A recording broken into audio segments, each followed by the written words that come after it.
Oh, so let's see. And it's windy out here. That's one big thing one obstacle that I had to overcome, especially in the start of my journey of doing this, was getting over the wind. That was a big thing. You know, that would make me drop things, would make me scared. A lot of times I would simply just stop, you know, the juggling part of my runs. Woo. And sort of succumb to the wind, that dark force of the wind, you know, wanting to mess things up. You know, ultimately, and you can also argue that the wind, it wasn't out there to mess me up. It wasn't really my enemy, but it was actually my friend. You know, I learned to make it a companion because I know in the back of the mind, in my mind, that the wind is going to make me stronger, because when there's no wind, you know, I know what it is to deal with wind, and it makes things a lot easier. And if I would simply avoid the wind, I would stay at the same place pretty much. I wouldn't learn what it's like to deal with it and become stronger from it, and ultimately gain the confidence that I would need to both handle the situation of having the wind and not having it, and having that enhanced confidence, you know, ultimately from handling that situation, you know, which can also be applied to, let's say, you know, you're in the gym and you're trying out this new workout, but you're stopped at 50. Your whole life you've been doing it at 50 pounds.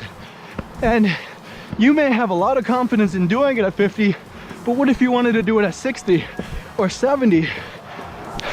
You know, you can say that the day that you push yourself and try to do it at 60, it may seem like the hardest thing in the world, but you have to do it, because that hardship is ultimately going to make you a better athlete, a better person in the gym.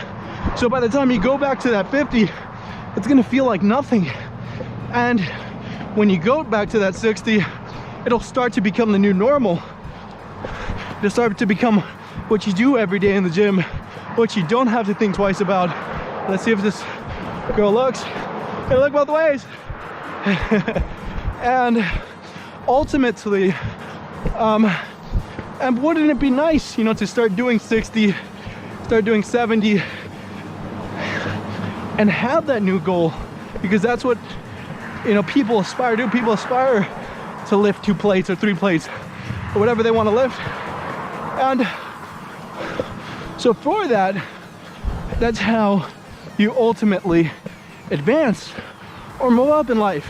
Because who wants to stay in the same place forever? Although that may seem nice, that might seem secure or comfortable, you know, with that, you know, having that nice little job or, you know, thing that you always did. You know, even if you're the most proficient at it, why would you want to keep doing that same thing over and over again? Because, you know, ultimately you won't be growing, arguably. You won't be getting better. It'll get harder and harder. You'll sort of plateau in a sense, which can happen to a lot of people. You know, which you can also argue about either using steroids. You know, I would never personally touch those things, although, you know, I'll have other ways of enhancing my workouts, whether that may be with vitamins or pre-workouts or coffee. But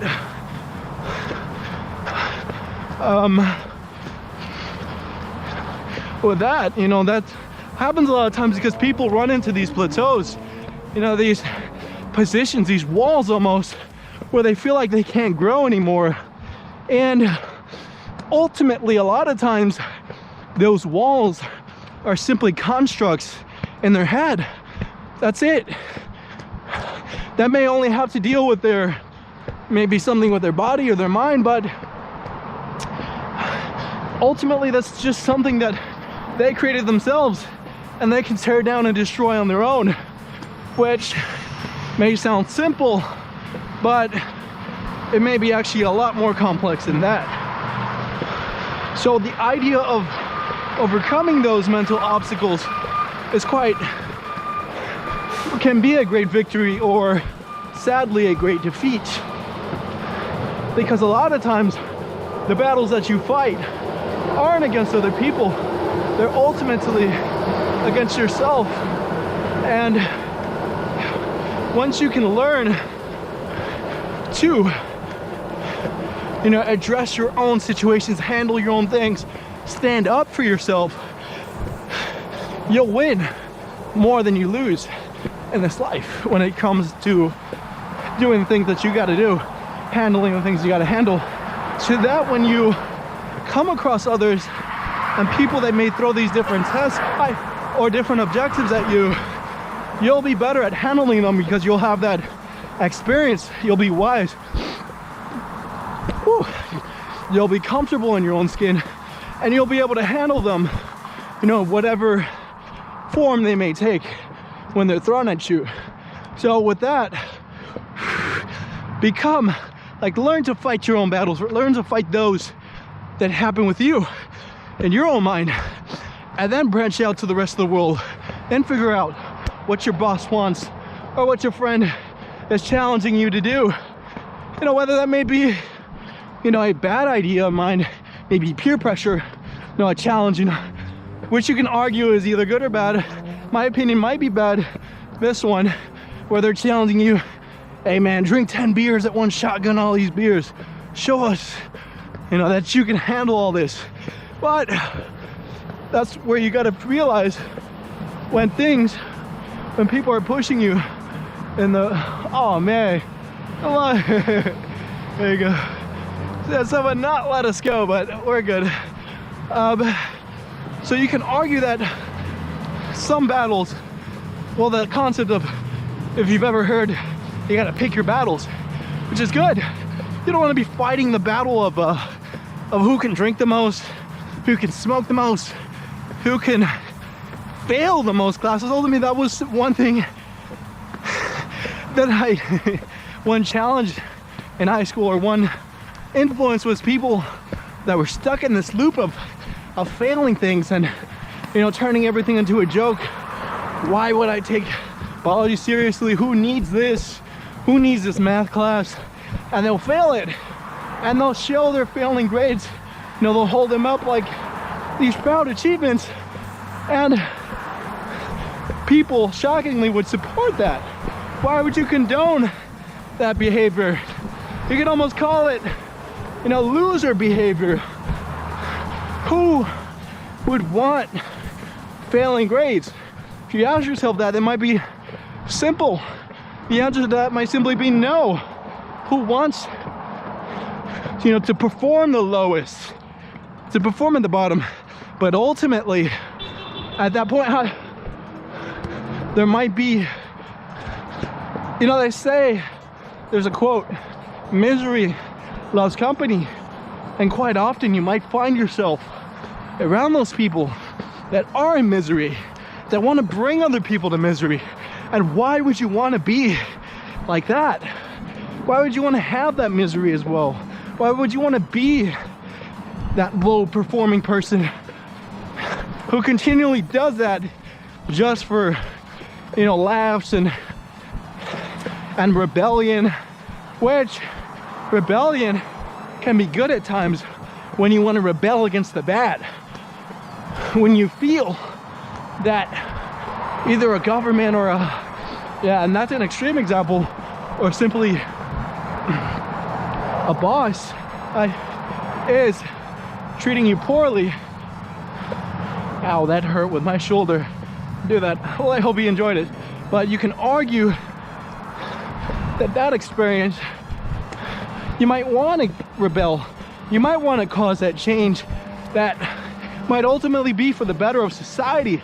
You as a lone individual, that might seem like a tall task, going against these big systems of belief and, indoctrinated, things that are indoctrinated about your whole life. Might seem like a huge task, how can I do that?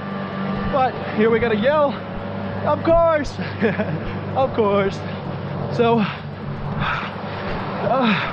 the change starts with you. Like Michael Jackson says, you know, he starts with the man in the mirror. And I cannot find that to be a more true thing. The change starts with you. When you wake up in the morning and you go to brush your teeth and you look up and you see that guy staring right back at you, that's the person you got to focus on making better and improving ultimately. Because that guy, the man in the mirror, or in case woman, if you're a girl watching this, that person is the most important person to you. It's the person you got to worry about the most and think about and want to change and make better. Because if you don't start with that, then what are you doing? You have no point to begin. Essentially, you're wandering aimlessly looking for sort of emptiness when you haven't found it yet.